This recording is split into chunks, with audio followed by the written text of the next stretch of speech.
Polres Buol khususnya Satuan Reskrim pada hari ini menggelar press release terkait dengan pengungkapan dan penanganan perkara tindak pidana pencurian barang elektronik yang terjadi di wilayah hukum Polres Buol antara bulan Mei sampai dengan bulan Juni 2021.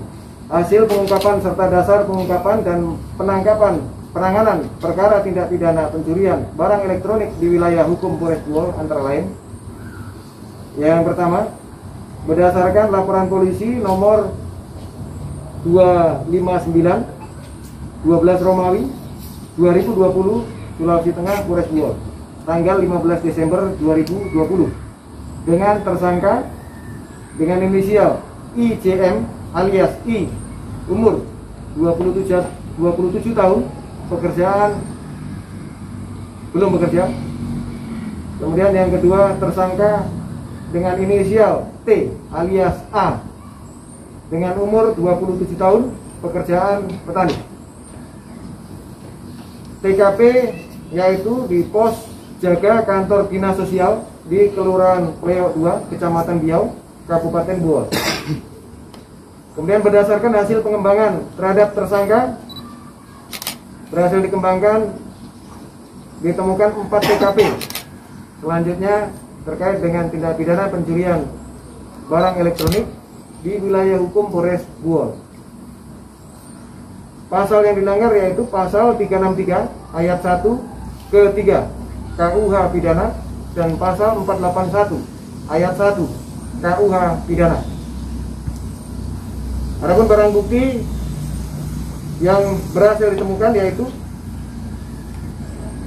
1 unit handphone merek Oppo Reno 2F tipe CPH 1989 warna putih angkasa.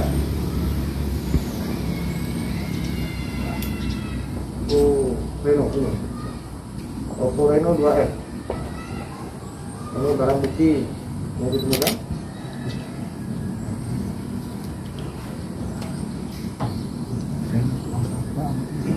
Kemudian 5 unit handphone berbagai merek, berbagai tipe dan warna. Ini hasil pengungkapan barang bukti yang ditemukan di pengungkapan yang pertama, termasuk pengembangannya. Kemudian 1 buah besi letter U. Ini tadi yang saya sampaikan, besi letter U yang digunakan oleh pelaku. Kemudian yang kedua, berdasarkan laporan polisi nomor 87 3 Romawi 2021 Sulteng Polres Buol tanggal 31 Maret 2021 dengan tersangka berinisial SP, umur 41 tahun, pekerjaan petani. Tersangka inisial AM alias M dengan umur 52 tahun, pekerjaan wira swasta. Tersangka ketiga MH alias D dengan umur 26 tahun, pekerjaan petani. TKP Mes Kejaksaan Negeri Kabupaten Buol. Berdasarkan hasil pengembangan terhadap tersangka tersebut, ditemukan 6 TKP di wilayah hukum Polres Buol.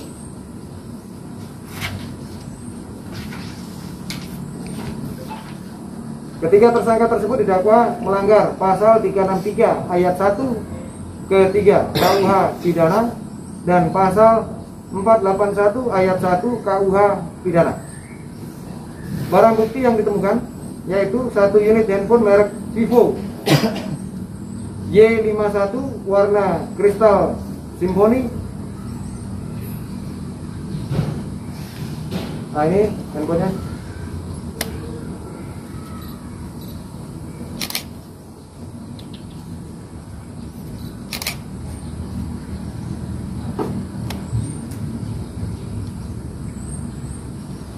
Kemudian 3 unit laptop berbagai merek, berbagai tipe dan warna.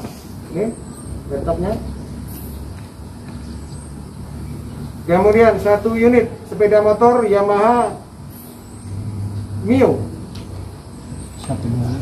warna putih, nomor polisi 2774 DN 2774 FI 1 unit. Ini motor yang digunakan oleh pelaku, dan 1 buah obeng dengan gagang warna merah. 1 buah obeng yang digunakan.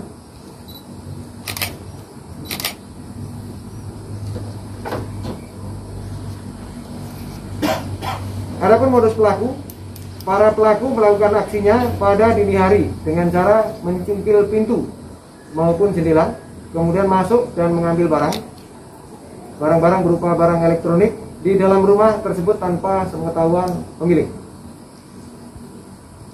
Motif pelaku dari hasil pemeriksaan, para pelaku menyampaikan dikarenakan faktor ekonomi. Berdasarkan hasil penyelidikan dan keterangan saksi-saksi serta keterangan tersangka dan adanya barang bukti tersebut, maka para tersangka telah melakukan tindak pidana pencurian yang diancam dengan hukuman maksimal 9 tahun penjara. Kemudian ya, sebagai penutup, kami berharap kepada rekan-rekan sekalian mungkin dapat membantu kami untuk memberikan himbauan kepada masyarakat untuk tetap meningkatkan kewaspadaan, terutama di jam-jam rawan, dan juga kami menghimbau untuk tidak keluar rumah di malam hari, terutama di daerah-daerah ataupun di tempat-tempat yang sepi ataupun tempat yang gelap. Hindari aktivitas di malam hari, terutama untuk kaum rentan, kelompok rentan, ya, baik ibu-ibu, adik-adik kita remaja wanita maupun masyarakat kita yang lansia, agar tetap menjaga keamanan diri, keamanan pribadi dengan mengurangi aktivitas khususnya di malam hari, terutama di tempat-tempat yang gelap. Mungkin itu yang dapat saya sampaikan. Itu saya memberikan himbauan kepada seluruh masyarakat bahwa saat ini kabupaten kita masih belum keluar dari zona merah. Berdasarkan data di Pusdatina, sampai hari ini kita masih berada di zona merah, sehingga saya mengimbau kepada seluruh masyarakat tetap pedomani protokol kesehatan, selalu gunakan masker, jaga jarak, dan rajin cuci tangan setiap melaksanakan aktivitas, khususnya aktivitas bapak-bapak pada saat melaksanakan kegiatan keluar rumah. Selalu gunakan masker, karena maskerlah yang akan melindungi kita. Mungkin itu yang dapat saya sampaikan. Barangkali mungkin dari rekan-rekan media. Oke, mohon izin Pak Kapolres, saya lebih mendalam lagi tentang 5 orang pelaku nih yang tersangka ini. Apakah mereka ini dalam satu jaringan komplotan atau mungkin terpisah-pisah? Apakah yang kedua, apakah hasil curiannya dipakai sendiri atau ada dijual ke tempat lain? Mungkin ada penada atau siapa gitu. Itu ya Pak. Oke, di Harimbang barangkali mungkin Pak Kasat Reskrim bisa menjelaskan. Sekali-sekali Pak Kasat Reskrim jelaskan. Terima kasih Pak Bambang. Jadi dapat saya jelaskan bahwa dari 5 tersangka ini ada 2 jaringan. Satu jaringan pengungkapan pertama yang misal ICM alias I, itu jaringan tersendiri. Terus mengenai penadah atau pertolongan jahat, ini ada kita amankan juga. Dia posisinya karena berulang, makanya 481 karena sudah berulang. Jadi kita amankan juga. Terus mengenai ini dia jual ya untuk kebutuhan ekonomi. Nah, untuk yang sebelah ini karena 3 orang jaringan sendiri. Satu posisinya dia selaku pemetik, yang satu menyiapkan fasilitas, dia juga untuk menjualkan, yang satu untuk membantu pembuka pola. Jadi HP-HP yang ada polanya, ada yang fasilitasi untuk membuka pola, jadi mudah untuk diperjualbelikan. Saya rasa itu. Sedikit saya dalami Pak, terkait kelompok 1 dan kelompok 2, apakah pertama mereka saling mengenal atau adakah hubungan keluarga atau hubungan kekerabatan, pertemanan atau hubungan apa? Kemudian yang berikut Pak, tadi disebutkan selain motif ekonomi, apakah perbuatan mereka dapat dikatakan sebuah sindikat yang sudah berlangsung sekian lama atau baru kali ini? Kemudian yang terakhir terkait 6 tempat tadi, mohon disebutkan juga Pak, 6 tempat yang sempat disebutkan Pak. Baik, ini mereka saling tidak tahu dia modusnya masing-masing, tapi untuk secara garis besarnya sama. Satu menggunakan obeng, satu menggunakan kunci atau besi metro. Nah, seperti itu. Ini 6 TKP semua ada LP-nya Pak, ada semua ada TKP-nya. Ini sudah ada catatan semua yang caranya semua kita proses, bahkan kita akan berlapis. Satu perbuatan ini ada 5 TKP, kita akan proses semua Pak.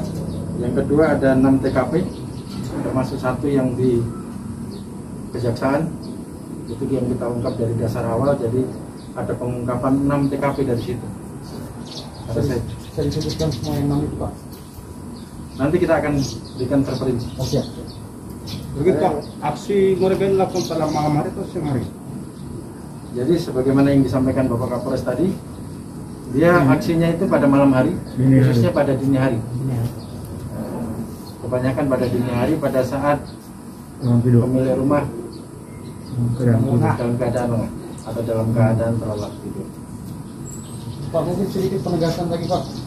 Apakah dari penyelidikan ini ditemukan indikasi bahwa jaringan ini jaringan terorganisir Pak? Kalau untuk jaringan terorganisir tidak ada.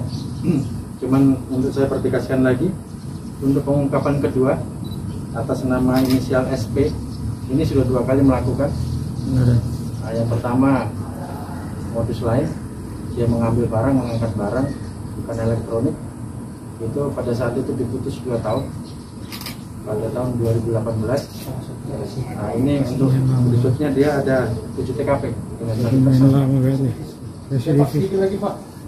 Dari hasil penyelidikan sampai di tingkat penyelidikan, apakah ada indikasi ditemukan bahwa ini merupakan profesi atau hanya karena dorongan ekonomi saja? Untuk saat ini masih faktor ekonomi Pak, masih faktor ekonomi, karena dia ada pekerjaannya sebagai petani. Ada residivis Pak, dari 5 orang. Kalau untuk residivis saat ini baru SP atas nama SP. Tapi yang sebelumnya bukan residivis elektronik, tapi barang lain. Oke, fix. Cukup. Baik, barangkali mungkin terakhir Pak, kami berpesan kepada seluruh masyarakat Kabupaten Goa untuk tetap berhati-hati dan waspada. Perhatikan keselamatan pribadi masing-masing. Kemudian pada saat bapak-bapak ataupun ibu-ibu memarkirkan kendaraan betul-betul dalam keadaan terkunci dengan baik. Kemudian pada saat bapak-bapak ibu-ibu beristirahat, pastikan kunci pintu dan jendela dengan baik untuk menghindari pelaku tindak pidana melakukan kegiatannya, melakukan aksinya di tempat kita. Ini betul-betul kami himbau agar lebih meningkatkan kewaspadaan kita masing-masing, sehingga kejadian-kejadian ataupun peristiwa yang sudah terjadi ini dapat kita cegah bersama-sama. Terima kasih. Wassalamualaikum warahmatullahi wabarakatuh. Selamat sore dan salam.